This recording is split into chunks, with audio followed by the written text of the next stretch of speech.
Let's talk about how to make your book memorable. So, have you guys ever read Contagious by Jonah Berger? Really good book. It essentially talks about how to make things viral and the science behind virality. So he's a professor of social psychology at the University of Pennsylvania, and he says that there's essentially 6 ways to have anything go viral. And we'll get into them.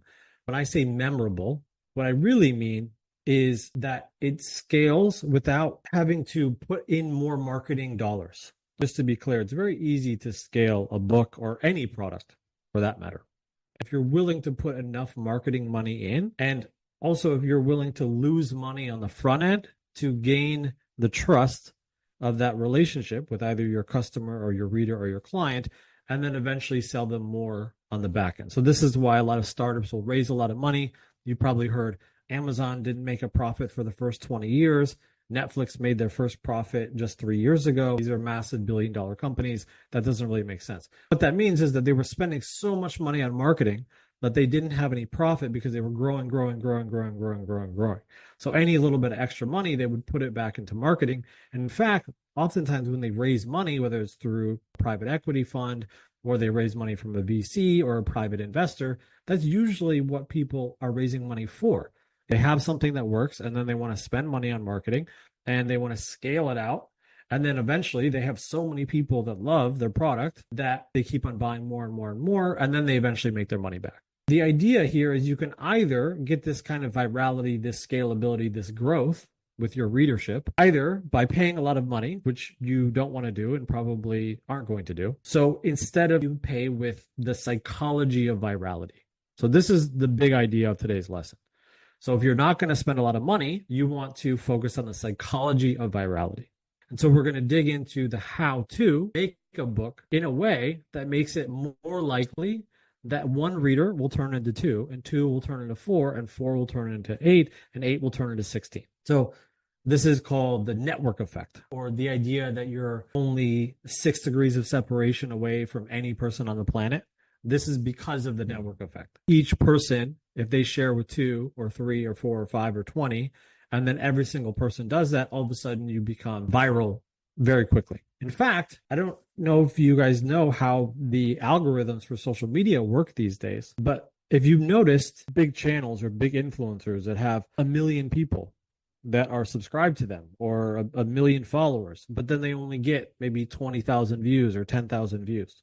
Or maybe you have 5,000 followers, but only 50 people view it. Because if they're following, you would think that you would see all of their content. But that's not how the algorithm works. How the algorithm works now is some accounts used to be big because when they posted a video, all of a sudden that video would automatically be shown to all of their followers or all of their subscribers. That does not happen these days. So what happens is that when you put something out into the world, whether it's a video or a product or your book in this case, what ends up happening is that the algorithm will show it to, let's say, 50 people. And the algorithm knows whether or not those 50 people watched the video to the end, if they stopped scrolling, if they clicked the button to read the comment, whatever it may be. And if they interacted with it, and especially if they shared it with their friends, that's the real trigger. Then the algorithms in social media know, ooh, this is a good piece of content.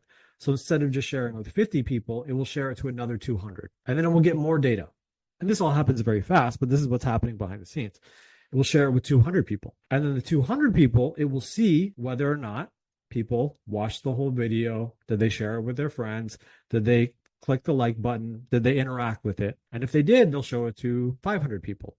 And then they'll get the data. And if it still holds, then they'll show it to 1,000. And then if it's 1,000, they'll show it to 10,000. And so it's actually easier nowadays than it's ever been before to have something go viral, even if you don't have a lot of followers. In fact, these algorithms essentially democratized virality because now the piece of content itself is the thing that matters, not how many followers you have. So this is good and bad. If you have a massive following, this is bad because you feel like, hey, this isn't fair. I have all these subscribers, but none of my subscribers are even being notified. That's why you'll probably notice on YouTube a lot of times your favorite influencers or channels will say, click the bell notification. A lot of them say, now click the bell notification. Well, the reason for that is because now you're triggering YouTube to say, let me know whenever they have a new video. So that forces the algorithm for you to be in the beginning of that viral push. So that's why a lot of people do that. So if you have a massive following, this is very bad news because now you don't really have an advantage over anyone else. But if you're a little guy and you don't have a big following and you're just getting started, which by the way, Amazon has their own algorithm for books. If you can trigger the algorithm where if you launch and 20 people read the whole thing and they share it and then they comment and then they leave a review, then they're going to show it to a lot of other people in that genre the next day. And so then what happens with the people that see it the next day, even the third day and the fourth day? And all of a sudden you can go from a very small launch with maybe 20 people that bought the book to having a big hit very quickly. Has anyone ever heard of the 50 folds experiment with a piece of paper? So this piece of paper, I'm going to fold it one time. I'm going to fold it again. That was 2. That was 3. Now that's 4. Now that's 5. And then it's 6. So there's a height here. If I could fold it 50 times, how tall do you think this would be? So the crazy thing is that it doubles every time. Punchline is that if you could fold it 50 times, it would reach the sun, which blew my mind. This is the concept of compounding. Our brains can't really wrap around the idea of compounding. And this is the effect of viral. So the concept here is that you want your book to be that type of book that people feel compelled to share it. Because in that case, if it is a book like that and you have 10 or 20 people that read it in the first day that it comes out, there's a couple things that can happen. There could be 20 people that read it and then that's it. Cool. Maybe they kind of liked it. It was fine. Hey, that was fun, but they're not going to shout from the rooftops that everyone should go read it. It's not going to be memorable to them. It's not going to be something that they share with a lot of their friends. Whereas if you can get 10 people to really love it and they each share it with 5 people, now you have 50 people. And now those 50 people all share with 5 people. And now you have 250 people. And those 250 people share with 5 people. Now you have over 1,000. And what ends up happening is that 3 months later, you sold 20,000 copies of your book very quickly. And the difference is the percentage of how many people share your book. What we're talking about today is the content of the book. So there's ways to push marketing, but essentially, if I spend $1 million in launch and we get, let's say, 30,000 people to buy your book right away. Let's just assume you're on all the podcasts, you're on Good Morning America, you're the belle of the ball. So you pay to go on the big tour and you get 30,000 people to buy your book. Great. So you have $400,000 in sales. You've lost money so far because you spent $1 million on marketing. But the idea is that all of them or some of them will like it enough to share it with a friend. And even if they all only share it one time, now you have 60,000 and you're off to the races. You could spend a ton of money on marketing and then no one shares it, because you just convinced people that it was going to be good, but then once they actually read it, it's not that good, and then they don't share it. And so then it's it. Your launch was your launch, and then it just goes away. Oppositely, you could have a book that was dud in a launch, but because it's so good, people share it and share it and share it and share it and share it and share it, and then it becomes a big book because it's very memorable and people want to share it. There's essentially 6 reasons why people share. And the most important one here is social currency. The social currency, essentially, there's 3 steps. So if we agree that memorable equals viral, and the point of viral is so that you don't have to sell a lot of them in the first weeks or 2, but then eventually it will sell a lot. This is science. The reason why people share things is the number 1 is for social currency. What that means is that when they share it, they are someone that has access to something that's incredible, that's a secret. So if someone is the first 20 readers of your book and your book is incredible, and they're the one that gets to share it with their friends, and they're the ones that get to post about it on social media, and it's not that big, people actually have more likely to share something that's not big. I know it's counterintuitive, but the reason for that is because then they have social currency. Because they're the one that found it. I'm the one that found this amazing book. And now I'm going to share it with my friends. And the psychology is that they actually get social currency, meaning that people respect them more because they're the ones that found this amazing book. Another one of the reasons why people share things is because they're told to share it. This is called a call to action in business. So if you encourage people at the end of the book to share it with your friends, if you enjoyed this, please share. You're essentially giving them the next step. So there's a trigger. This is why you say, click the like button, subscribe, hit the bell notification, leave a 5-star review, tell your friends, buy a bundle, right? These types of things. These are just triggers. Do you want fries with that? Would you like to supersize that? It's just a trigger. So this is very simple, but it's important. You have to actually task people to do it. Don't be afraid of asking.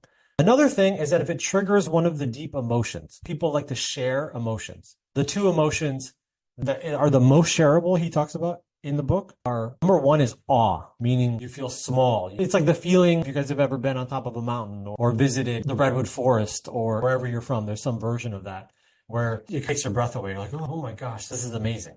This feeling of almost spiritual. That's one thing that people share. And then also something that triggers, imagine thinking about something that makes you want to cry, but with joy. So for example, a soldier coming back and reuniting, like, or pet videos, cute videos, things like that. And then a practical value. This is a little bit more specific, but if you're giving practical value and it's relevant to, let's say, their sister or their spouse or their friend down the street, they say, oh yeah, I know you were renovating your house. I just saw this really incredible video. There's this really great chapter in this book about design. And so I just wanted to share this with you. So if you want to share something, practical value. Another one of the reasons he uses the word public, but essentially this is brand. So if by wearing the t-shirt, let's say the logo, if I'm wearing like a Harry Potter t-shirt in public, it makes me part of a tribe. So this takes a little bit of time to build this level of fandom, but it is what it is. Another one is a memorable story. And so it's a story that can be retold to a friend. So it's interesting. It's a great story. It's a unique story, but it's simple enough that you can tell a friend about it. So have you ever read an article or listened to a podcast or anything like that, and then you've said you've gotten one little nugget from it, and then you've told your friends about it? That's the same idea, that there could be that one scene in your book or that one story in that one chapter or the one thing that the one character said and how they did something in the book. And then that story can be the thing that they want to share. So they don't even necessarily have to share the entire book. They can say, oh man, Tina's book is just absolutely incredible. There's a story in it. I don't remember where it was. It was in the middle, but there was a guy and he was in Tokyo and he was blah, blah, blah. And if they can retell the story quickly, then they're more likely to share it. It's memorable. I wouldn't overthink this. I just want you guys to be aware of this. So don't immediately go in and say, okay, I'm going to rewrite everything based on these 6, but just be mindful of them, that these are the 6 triggers scientifically, psychologically, for the reasons why people share anything. And this is applicable to any of your marketing campaigns as well with anyone else. And so if you use these in the right way, in the form of your book, then you can have one reader turn into 2, turn into 4, turn into 8, and then 50 folds, we're reaching the sun. I'm going to move on to the nuts and bolts of how to do this in actual book writing. So a few more premises. There's essentially 2 types of books in each category. So the 2 big categories are nonfiction and fiction. Everyone understands that. Now, in nonfiction, you have big idea books and then you have niche books. So a big idea book would be a book on the new paradigm of leadership, the psychology of sales. That's a big idea. The history of Rome. This is very big. Big, big, big, big. And the audience size is the main factor for what a big idea book is. So how many people are really going to read this?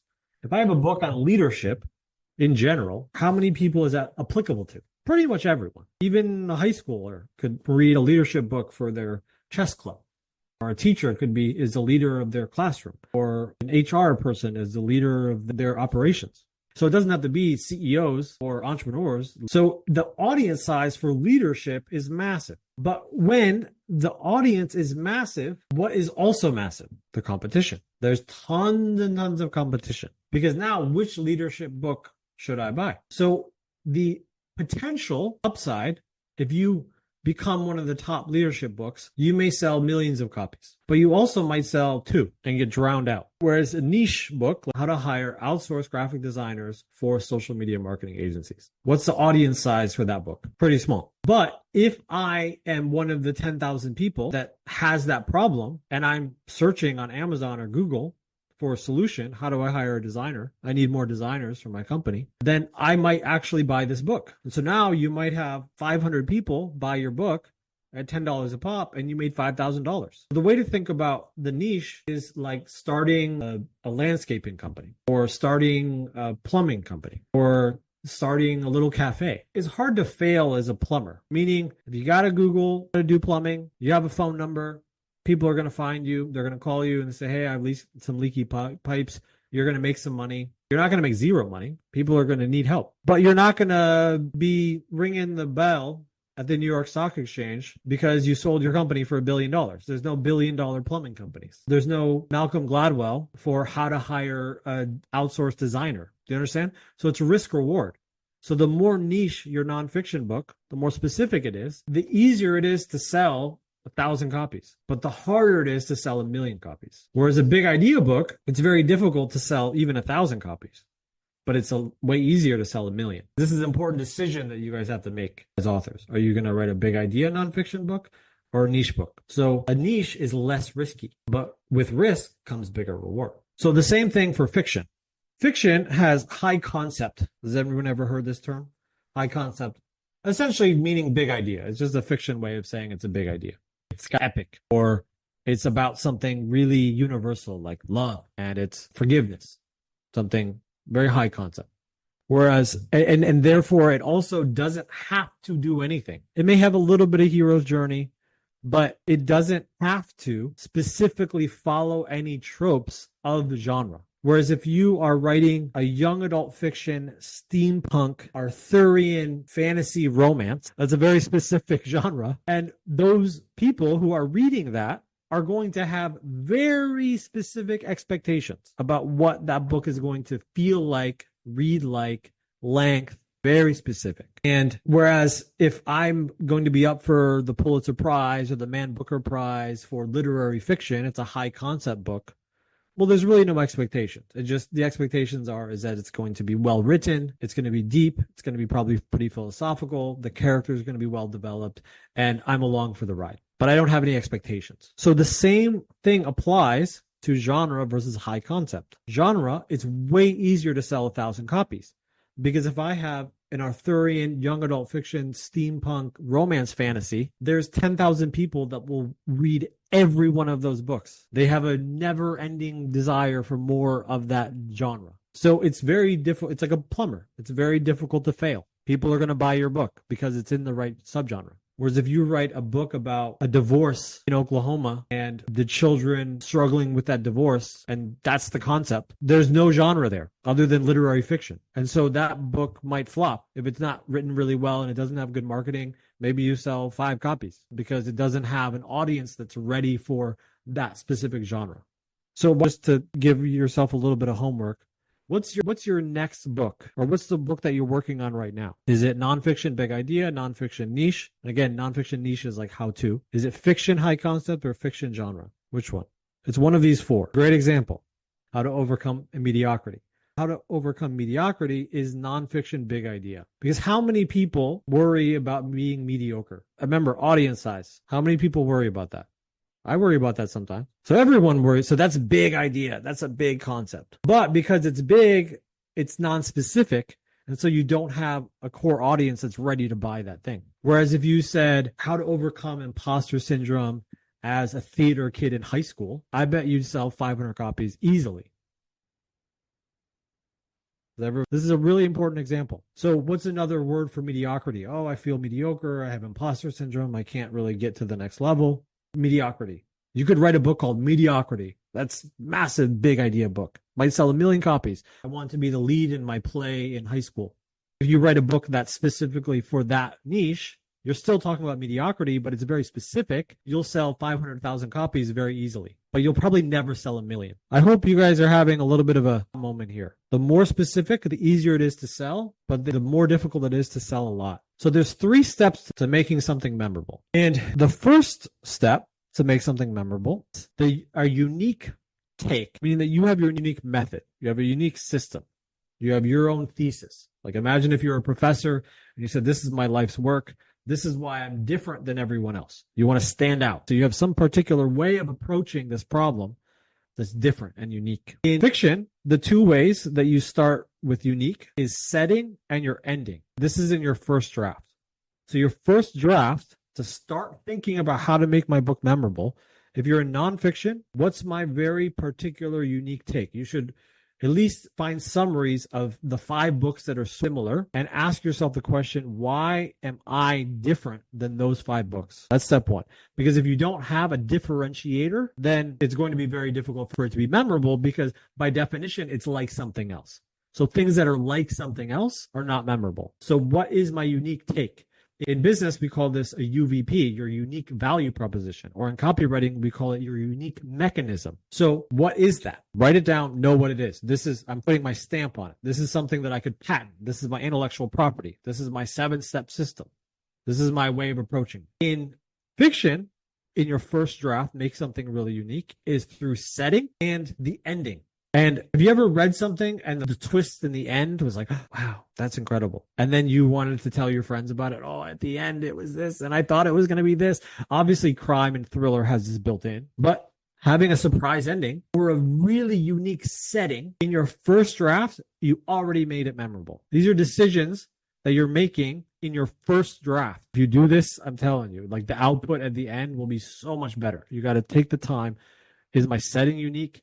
Is my ending surprising? And if it's nonfiction, do I have my UVP? Could I patent this idea? Now in draft 2, this is where you're going to want to use the character builder and the research assistant. So now you have a first draft and you're aware of what you're doing. And so you already have something that's memorable for the first draft, but let's make it even more memorable. I'll give you an example in East of Eden. The antagonist in that book, Steinbeck, said that he wrote it as if she was the Antichrist, the devil. And I didn't know that until after I read the book. And then it made sense because she was such a gnarly character that so many friends, this is a great case study. I remember while I was reading it, I was like, guys, you will not believe this character. Every time I think that she's going to do something finally nice or she's going to forgive someone or no. It just gets worse and worse and worse. This is such a gnarly character. You can just have 1 or 2 incredibly juicy characters. Do not get upset if you guys have an ensemble or you have 9 or 10 characters, even if there's the main protagonist, the main antagonist, maybe the mentor character, maybe a buddy character, or maybe there's 4 or 5 kind of like semi-major characters. Only if you spend the amount of time that you would have spent on trying to round out the 4th and 5th and 6th and 7th and 8th chapter or character, and instead you just go extra deep into 1 or 2 characters and make them just really juicy. The more you do that, that actually is more memorable. Because think about it like a video game. There's only so much time and in the book that you have for each character. And so you'd rather have one person that is really extreme because then that tension between everyone else and that one character is more memorable. Whereas if every character is crazy, then they kind of blend together. You could also have a character that's the jester. That could be that you want to put in some humor. Think about what are the really memorable characters for Pixar. There's always a really funny, stupid character in Pixar. Disney always has this too. Why does Disney and Pixar always have like one super outrageously goofy character? Because they're memorable. Also, for memorable characters, and also especially for nonfiction. Let's say you have a chapter where something's happening, or you're teaching something, or a character is teaching something, and you want to make that character more believable, or you want to teach that story or teach that chapter more effectively, you might want this really incredible example from history. Did you know that in the 3rd century in Persia, there was a war and there was a general and he said this to his wife and then his wife, blah, blah, blah, blah, blah. This is the very juicy, historical, real, true story. And it happens to be an incredible example for what you're trying to teach. If you can do that over and over and over again, those are really good books. And just to give you an idea, the top 4 big idea nonfiction best-selling authors in the world right now all do this, like Adam Grant or Robert Greene or Yuval Harari, Ryan Holiday, Malcolm Gladwell. Think about these are big idea nonfiction books. Think about what they do. In every single chapter, they just tell a really interesting story that has a lesson. That's all they do. And there's a story from history. It's a story from business. It's a story from a university. It's a case study. And the research assistant will find that for you. So take your first draft and juice them up. Make the stories more unique, more interesting, more new. If you've heard that story before in another book, don't use that example again. Use your own unique, weird example and use the research assistant to help you. And then the third is the hardest, but this is where your you-ness comes into play. So once you have the setting, your unique take, the ending, I got the plot essentially there. Now I'm going to make it juicy because there's going to be all these memorable stories. And now I'm going to really dig into my own voice. So one thing that I want to say here is that do not be afraid of being weird. If you want to play it safe and sell maybe 1,000 or 2,000 copies, sure. But if you want to be memorable across time, across decades, across a century, if you want people to be talking about you in 50 years from now, you have to be super weird. You have to break some rule stylistically. You have to not use quotations. You have to have a line break every sentence with no paragraphs. You have to use Latin in it somehow. You have to write poetry that sound like prose poetry that people want to tattoo these sentences on their body. Like, oh my God, this sentence changed my life. So really dig into being uniquely you. I don't mean weird like a high school thing. I mean weird good. Like weird is uniquely you. We're all weird because we all have our own weird, unique Venn diagram. E-comics, for example, right? People call it challenging the form. You want to challenge the form. But notice that that's in the third draft. I didn't say challenge the form by being strange and not having a structure and not choosing your book and not having a setting and not having a good plot and not having good stories. That's not what I said. I said once you have that, once you're in your second draft and you're looking at a second draft, that's, ooh, this is good. I like this. I can read this. To make it you at the word for word, don't be afraid of being strange. So if everyone says, oh, never use adverbs, whatever, use adverbs if you want. Oh, never use semicolons, whatever, use semicolons if you want. But just be consistent. It's just like in fantasy or science fiction. You can break the rules of physics as long as you always break them in that way. So there's a structure within the anti-structure. Seen in The Whale. So at the end, he's a creative writing professor. He's giving them all these assignments. And it is true that the more confined you are with the prompt, the easier it is, in my opinion, to be creative. So if I tell you a very specific setting with a very specific character with a very specific goal, then it's easier to be creative within that smaller confines. Where if I say, oh, write me 300 words of fiction, go. It's probably going to be bad because you don't have the confines and the structure of the story. And so he was giving these very confined structure assignments. And then eventually he got so frustrated and he said, you guys are trying. You're trying to do something. And he got upset and he just said, just write something fucking true. Anything that's true. Just say it. I don't care about grammar. I don't care about spelling. I communicate some idea that's real. And that's one of the end scenes in the book. And so that's how you want to write your third draft, is just go for it. Whatever your thing is, if you got to have some coffee or you want to have a beer or you want to smoke a cigarette or whatever your thing is, like, go into that mode and just shut everything off and let it flow. And don't be worried about being weird and being you. But that's the third draft. Because now you're in a structure that your story is already going to be good. Thank you guys. Bye.